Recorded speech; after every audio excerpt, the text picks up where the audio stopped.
Thanks for listening to Investor Insights, a behind-the-scenes look at investing with Fund That Flip. This series provides an insider's look at how our business works and answers your frequently asked questions so that you can make better investment decisions with your hard-earned capital. Now, our founder and CEO, Matt Rodak.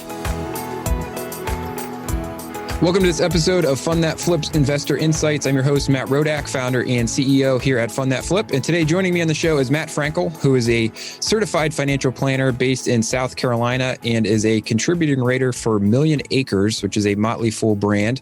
And he's been writing for them since 2012.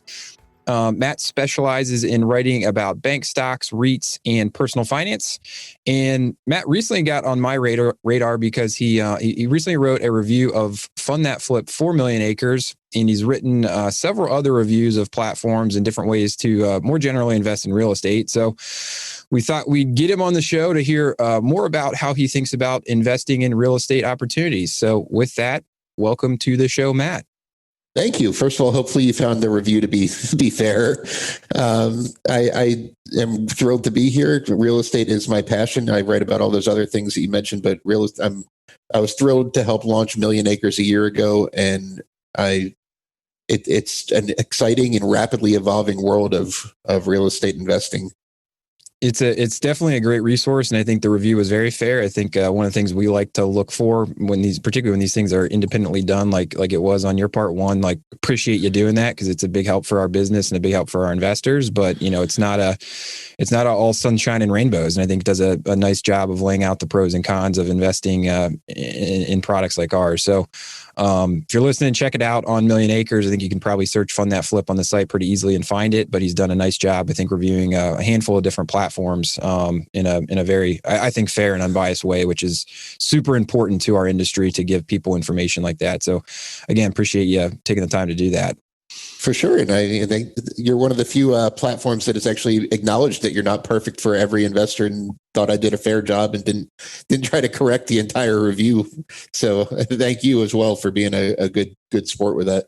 Yep. And it oftentimes, points to light on some things that we can improve upon ourselves. So all those things are always good, insightful for us. So with that, I'm super excited to pick your brain on all things real estate investing because you spent a lot of time looking at the different pros and cons of different strategies that I think are super important for people to understand. To that point, right? Like, investing in our type of product isn't right for everyone, and investing in different strategies is some are better for other people than others, right? And I think at the end of the day, the more informed people are about the different pros and cons, the better we feel about having them on the platform. So, but before we get into that, I'd love to just hear from you a bit more about your background and how you came to become the real estate expert you've become. Well, sure. Real estate investing has always been kind of a passion of mine. Even before I got involved in the Motley Fool, I was somewhat involved in real estate investing. I started my career as a high school math teacher in the Florida Keys. Anyone who knows anything about the Florida Keys knows that it's a very expensive real estate market. So I kind of stumbled into real estate investing by accident there.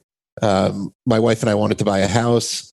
We couldn't afford anything that was just a freestanding single family house. So we ended up buying a multifamily property and living in one unit and renting out the other. And I was just instantly hooked on the wealth creation and the economics of real estate investing. So that's how I got started with that.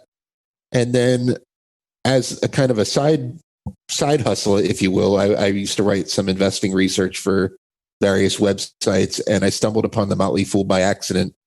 I did a lot of this by accident, if you're catching the pattern here. But in 2011, I stumbled on the Motley Fool. They had a thing called the Blog Network at the time, which was kind of an open source. Anybody could just write a post and submit it and have it published. And if they published your piece, they'd send you a little bit of money. So one day I decided to write up something. It was about investing in solar power, if I remember correctly. And they ended up publishing it and assigning me a writer coach. And 6,000 articles later, as they say, the rest is history. And I've been with them for almost 10 years.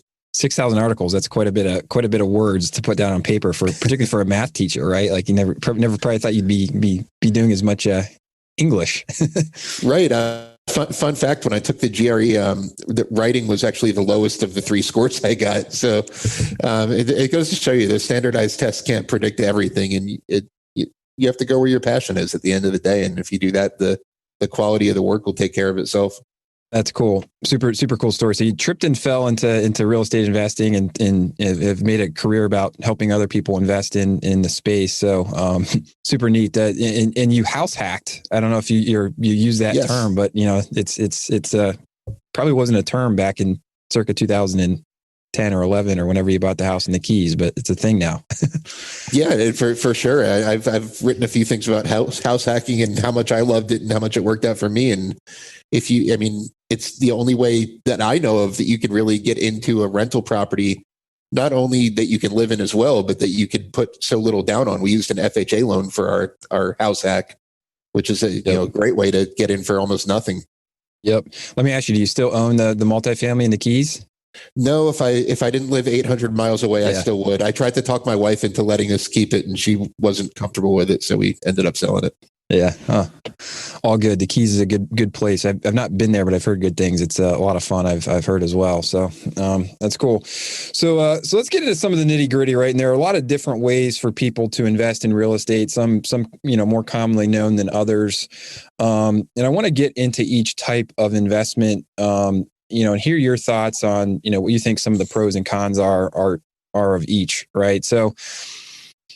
Just to set the stage a bit, right? In my mind, investing in real estate generally falls into 2 categories. There's the active investing, for example, buying real estate, maybe like you did on a house hack or, a fix and flip or an apartment building where you're super hands-on and actually managing the asset.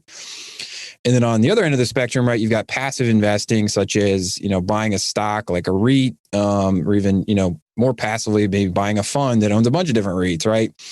And I guess kind of like anything else, right? It's a spectrum more than purely active or purely passive, right? You could make the argument that you still have to do some research on the REITs and, understand, kind of what you're getting into, right? And there's some nuance between the different strategies. But I kind of see 5 main groupings of real estate investing, right? On one end, you've got that super active, which is direct investing, flipping houses, buying operating apartment buildings, like I said. On the other end, the REITs. And then somewhere in the middle, you've got what I call direct lending, right? Where you're not operating the asset, but you're lending against the asset. There's crowdfunding, right? Which is the space that we play in a little bit, or marketplace lending, or, online investing, kind of a lot of different terminology that's going on. And then kind of the 5th one that I see is private syndications, where, it's similar to the direct lending, but instead of being in the debt part of the stack, you're in the equity part of the stack. You're not maybe as active managing the asset, but you're still probably doing a little bit of research on the operator and in the property itself. Right. So maybe let's just dive into each of these and again, love to hear kind of what you think some of the pros and cons are of each. And feel free, I guess, to start on either end of the spectrum or in the middle, depending on what you think is the best way to go here.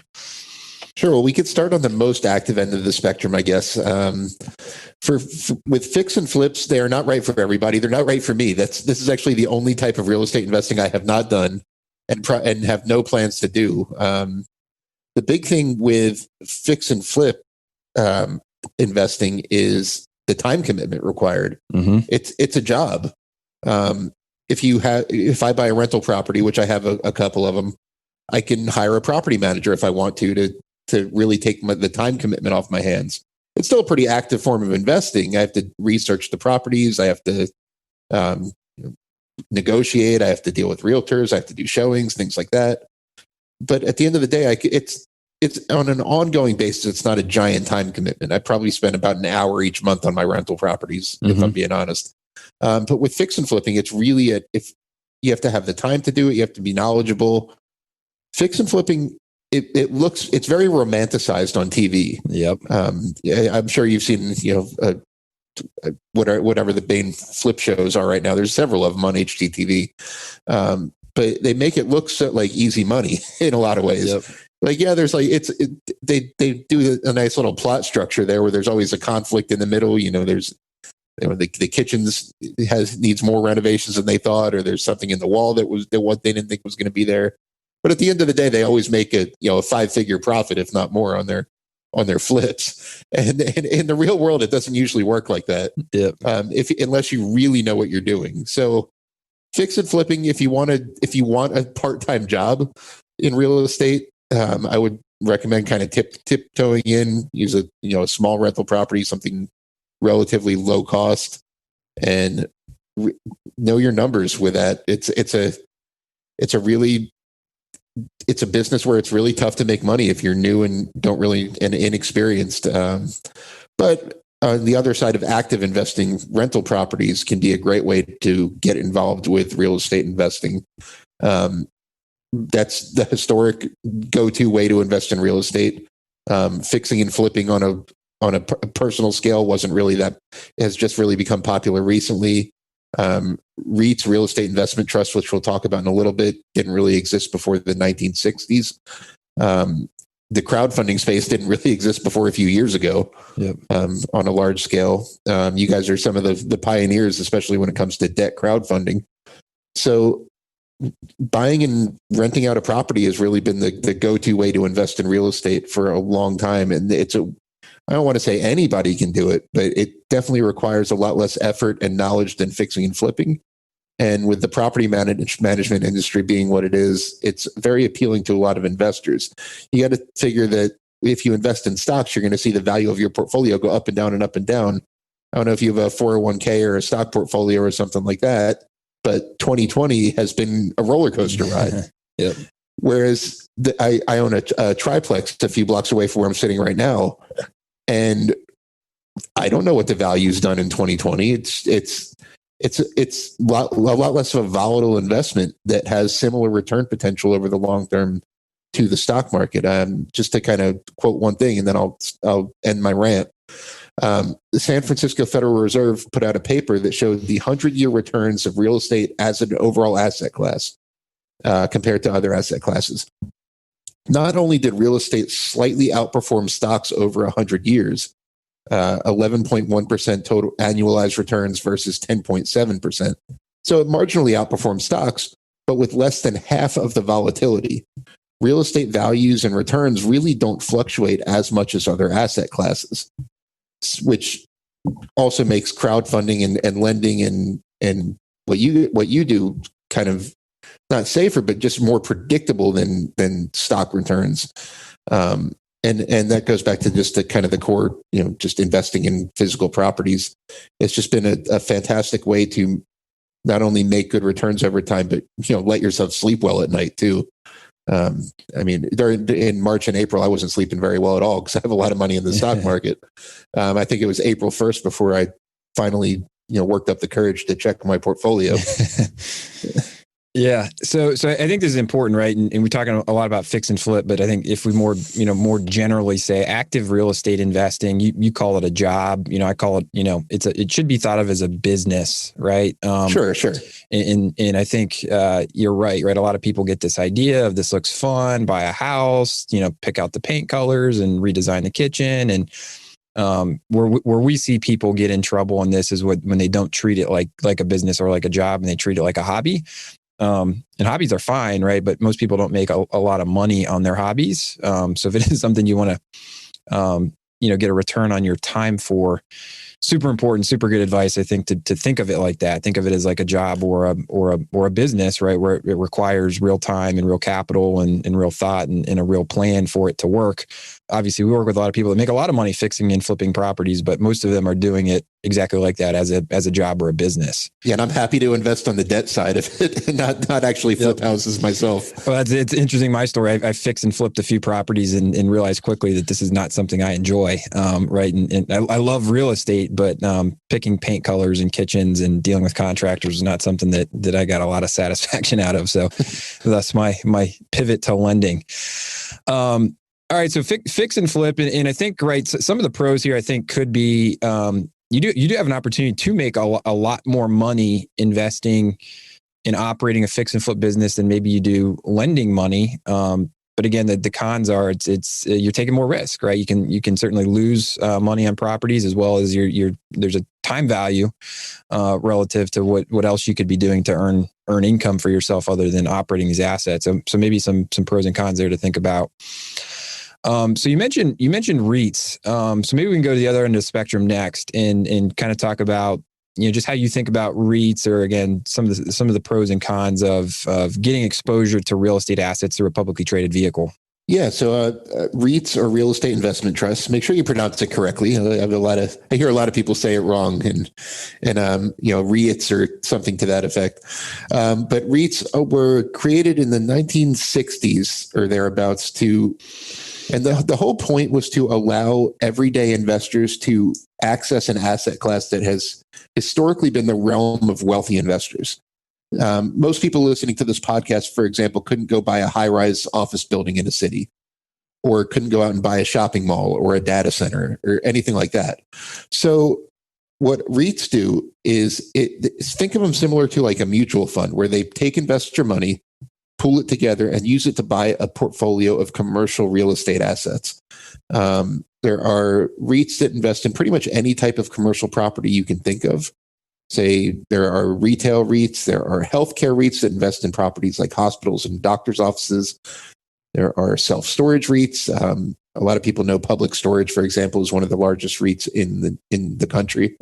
And there are a lot of benefits to investing in real estate through this method. One, obviously, it's passive. It requires very little time commitment other than actually doing the research to find the REITs themselves. It requires very little effort on your part. And like I mentioned, real estate, the returns can be phenomenal over the long term, equal to or better than the stock market with about half the volatility. REITs also have some really cool tax benefits. And this is one of the reasons the returns have been so great over time. Real estate itself is just a very tax advantaged asset class, but REITs in particular are required to pay out at least 90% of their taxable income to investors in the form of dividends. And if they do that, they get to not pay any corporate tax on their income at all. When you think of a normal dividend stock, like if you buy, say, Coca-Cola or Apple or anything like that, those companies are taxed on their income on the corporate level first. Then they pay the dividends to shareholders, and that income can be taxable again on the individual level. Whereas REITs only get taxed on the individual level. They are not subject to corporate tax. And REIT dividends, for that reason, they make a great addition to a retirement account like an IRA, because then you avoid tax altogether. You don't get taxed on the corporate level, and because they're held in a tax advantaged account, you don't get taxed on the individual level. But if you do own REITs outside of a retirement account, which is totally fine to do, they also qualify for that 20%, what they call the pass-through tax deduction. So a lot of tax advantages, great return potential over the long run. They're built for stable and predictable income over time that hopefully grows. And they're just an all-around nice way to invest in real estate without really, you mentioned think of real estate as a business. It's without becoming a real estate business yourself is a really good way. And that's mainly what we focus on at the Motley Fool right now is REIT investing. Got it. So some massive tax returns, I think, is one of the benefits of REITs, both at the corporate level and the individual level. And then some additional benefits relative to if you're holding them in, retirement accounts that also have some built-in tax advantages. If I can add one, I think the other nice thing about a REIT, and this kind of goes both directions, I guess, is there's more liquidity, right, in this way of investing in real estate, right? And I think this cuts both ways in the sense that your portfolio value can go up and down based on the whims of the market, right? So you mentioned what's going on earlier this year. REITs have gone up and down a lot over the past couple of months, which one could argue may or may not be correlated to the underlying assets. But if you have to sell, you can sell, right? You can sell just like any other stock pretty quickly and get into cash if that becomes important to you for whatever, reason. Whereas if you do own a real asset, and this is one of the disadvantages, I think, of more direct investing, is that investment is going to be a little less liquid, right? Yeah, you mentioned the kind of the active to passive spectrum. There's also a liquidity spectrum when it comes to investing in real estate. Yes. And I would actually put the active methods like fixing and flipping and rental properties in the middle of that. You could sell a rental property whenever you want to, But the definition of liquidity is being able to sell something quickly and for close to its full market value. If I want to sell that triplex I mentioned tomorrow, I could, but I'm probably going to have to offer a pretty enticing price to get somebody to buy it that quickly. Whereas with a REIT, you could just hit a button and it's gone and it's sold, which also makes some nice investments for retirees that might need access to their money for current income and life expenses. So yep. Liquidity is also another thing to consider when figuring out the right type of real estate investment for you, in addition to, the time commitment involved in the risk level. Yep. So let's maybe shift next into something that's more in the middle of the spectrum, if you will, and let's talk about direct lending. So maybe just kind of what is direct lending, and same kind of thing here. What are some of the pros and cons of directly lending money? Well, direct lending, you're essentially becoming the bank. You're the mortgage lender. It's obviously it's not a great fit for people who don't really know what they're doing. If you don't know how to, for example, properly do your due diligence on a real estate deal, you're better off investing in debt through fund that flip or something similar to that. Direct lending, like I said, you're essentially the mortgage lender. You aren't taking the risk or benefiting from the eventual market value of the project. So if you're funding a flip and the person who is borrowing the money ends up making $50,000 on flipping the house, as a debt lender, as a debt investor, you don't get the benefit of that. But what you do get is a guaranteed, or as long as something doesn't really go terribly wrong, you're getting kind of a guaranteed return. So it's kind of the difference between investing in bonds and stocks as far as being a direct lender as opposed to being an active real estate investor, is that your goal is to lock in a fixed stream of a predictable stream of income, as opposed to benefiting from the equity gains of a project. Right. So maybe talk a little bit else also on like what's required to do this, right? I mean, like to some extent, you mentioned you got to know what you're doing, and maybe the different types of direct lending, right? There's obviously the fix and flip stuff. Are there other ways that people can direct lend against real estate? And like, what else do you have to kind of have in place, right, to have this as a realistic strategy? Well, I mean, one, we've already mentioned the active to passive spectrum, the liquidity spectrum. We also there's also a capital requirement spectrum to mention. There's all kinds of different spectrums when it comes to real estate investing. Yep. A REIT you could buy with $20 if that's the share price. You can get invested. With buying a house, all you need is the down payment. To be a direct lender, you need to, if you're the only person financing a project, you need a significant amount of capital. So that's a big barrier to entry for a lot of people. I mean, you also need to know how to source investment opportunities. There's a lot of real estate investment clubs, especially in local markets, where you can find, investors looking for financing that maybe for one reason or another, going to a traditional bank or to a hard money lender or anything like that is not, a viable option for them. So you could find deals that way. Deal sourcing is, in my mind, the biggest obstacle to direct lending. Yep. And in addition to the capital requirement, you need to effectively directly lend and to properly diversify your investments. I wouldn't recommend anybody put all of their money into one real estate deal, no matter what it is. So you would need a significant amount of capital to be able to properly have a diverse direct lending strategy in place. And like I said, know where to find several people or several viable investment opportunities for your capital. Right. And this one to me kind of falls a little bit closer to the active investing on the spectrum, right? To your point, it's not as active maybe as, swinging hammers and demoing properties and picking paint colors. But there does need to be a bit of a plan around how do you source, how do you get the right attorneys in place to help you with, understanding title insurance and putting mortgage documents together and, coming up with an underwriting plan, an asset allocation plan. So a little bit less active than, let's say, fixing and flipping, but still some things that have to happen for you to be able to effectively do this. Yeah, it's a very specialized skill set you need, just like fixing and flipping. Yep. But can be profitable, right? So oftentimes what where we see people doing this and doing it well. And what they like about it is, in addition to kind of being in that, the part of the capital stack that's debt, right, that's exposed to a little less risk, and you're getting kind of that predictable revenue, there's also opportunity to make, origination points, and right, you can juice your return a little bit. Again, depending on what you're able to negotiate with the deal flow. But if people can't go to a bank for one reason or another and need to borrow money another way, there's a risk premium you can charge for that. You have pricing power for that reason. So it can be very profitable. Yep. Got to know what you're doing though, for sure. So maybe let's transition into the next one, which I think is a good segue, which is the call it crowdfunding or online lending or marketplace lending. I think it goes by a couple different names at this point.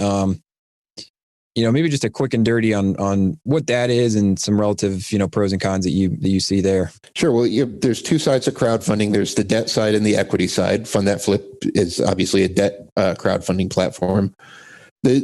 The biggest benefit, there's two big benefits. If you just think back to what I just said about direct lending, the two biggest drawbacks are the capital requirements and really knowing what you're doing. And debt crowdfunding kind of solves those two big pain points.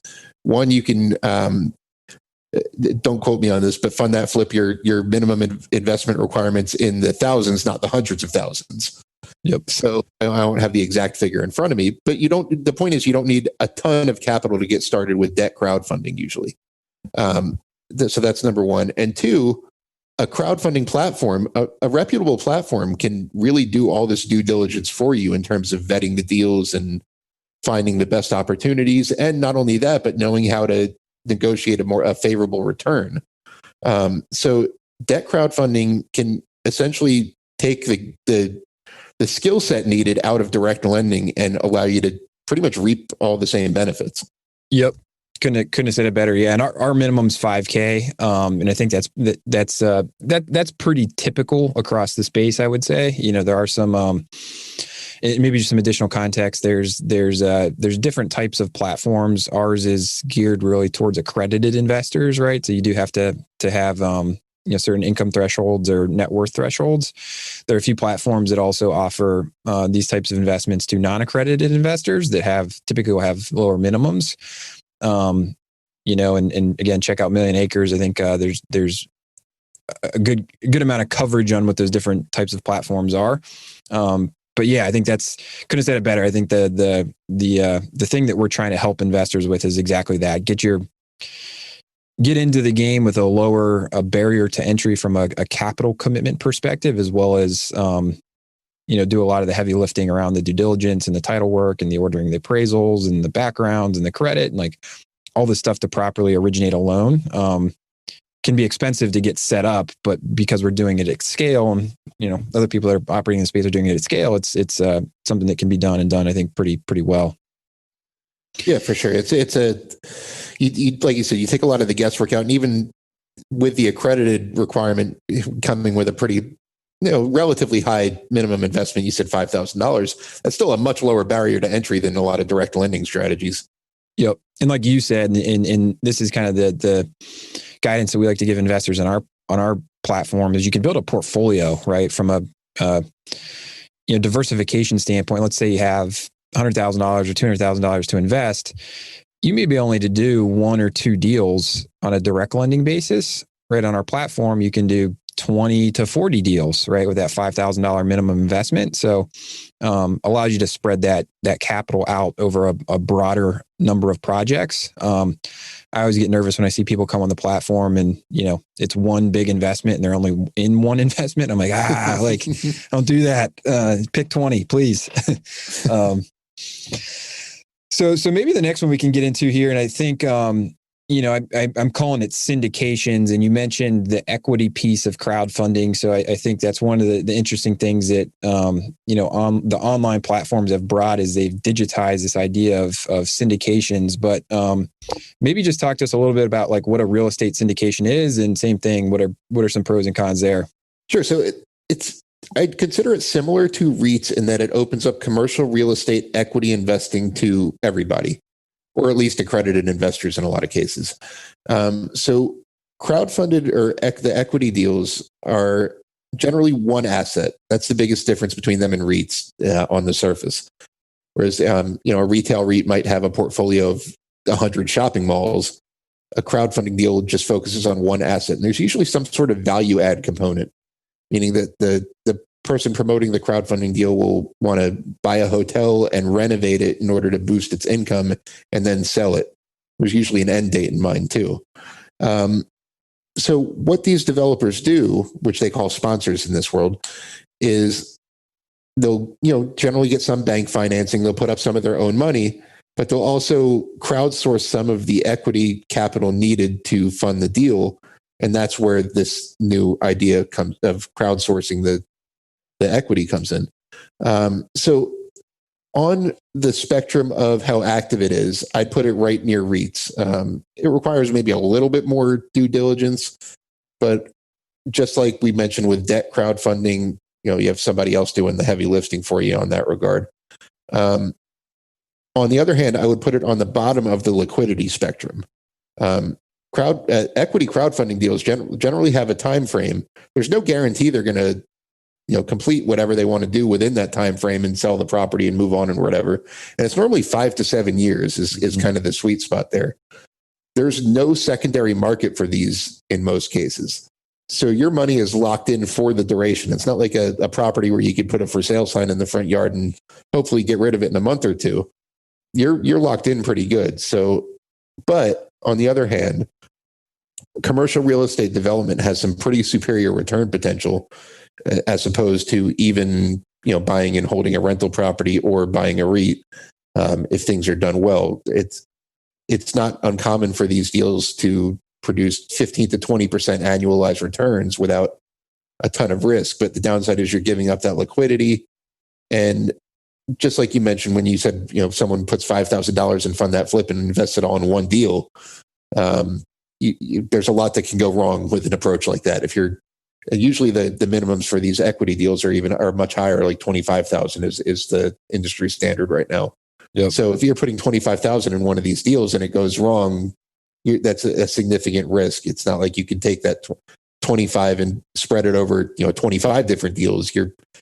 Each deal has a pretty high minimum is something you should keep in mind too. Yep. Yeah. So syndications, I think, are kind of somewhat analogous to direct lending. The difference being you're participating in the equity stack rather than the debt stack. There's online platforms that allow you to, similarly like from that flip, from a debt perspective, there's online platforms that allow you to get this exposure without necessarily having to go develop the relationships with the sponsors and understand the asset.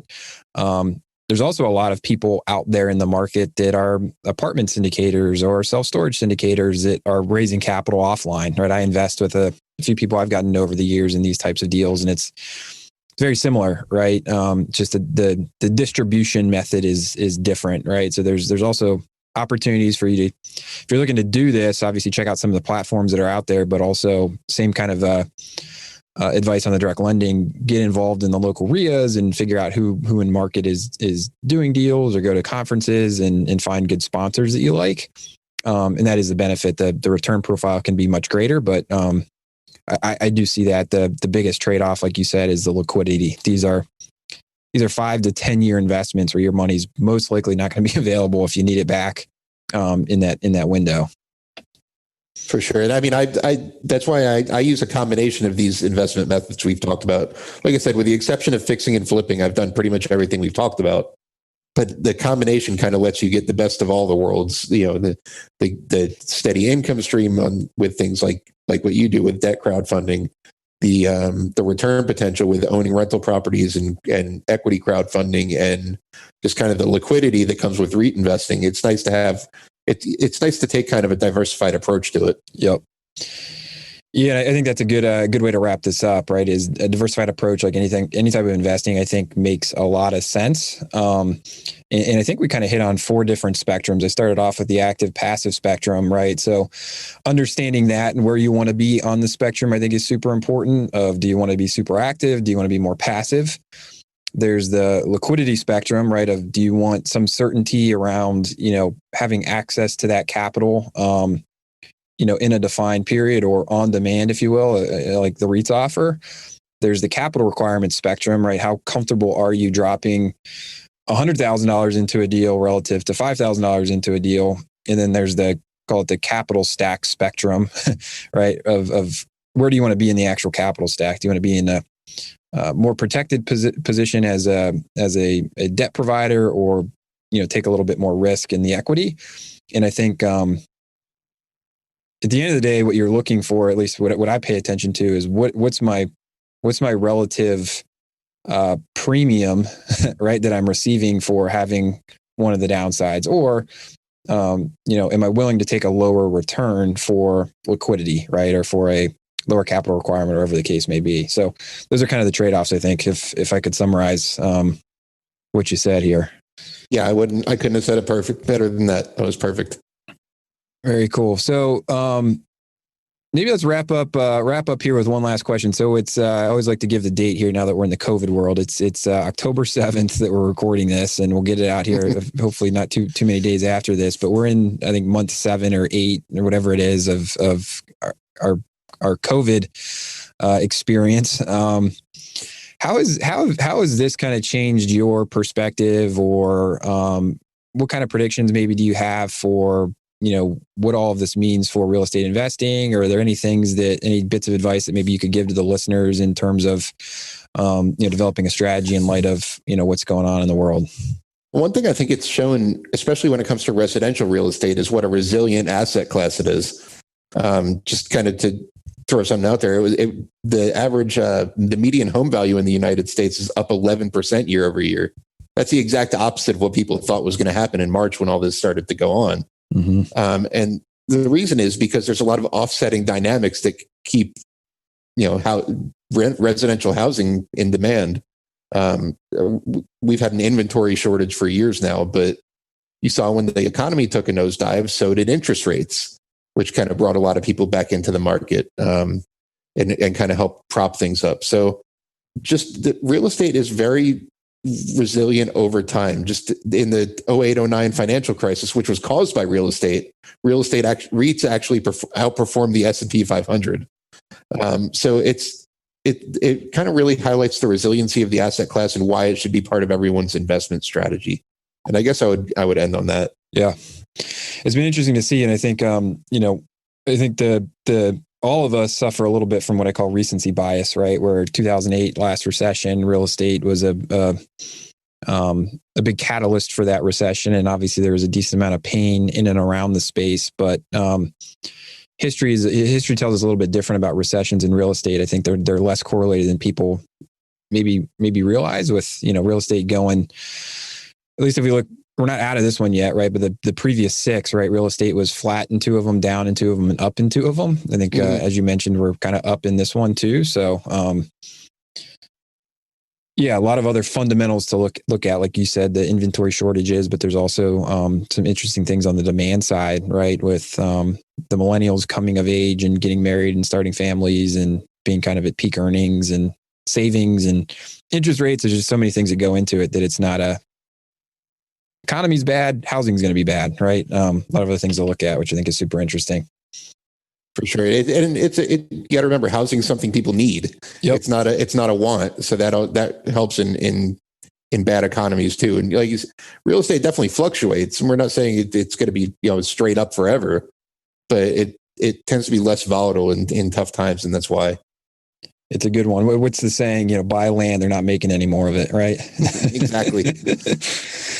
Well, this was great, Matt. I really appreciate you taking the time and sharing some of your insights. If people want to kind of chase you down and learn more about what you're putting out, what's the best place for them to find you?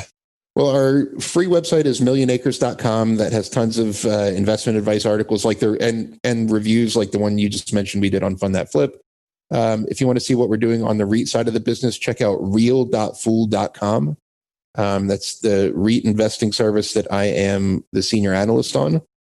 And if you want to learn, there's a lot of information about the long-term performance of real estate as opposed to stocks and bonds and just traditional asset classes. So head over to that again. That's real.fool.com.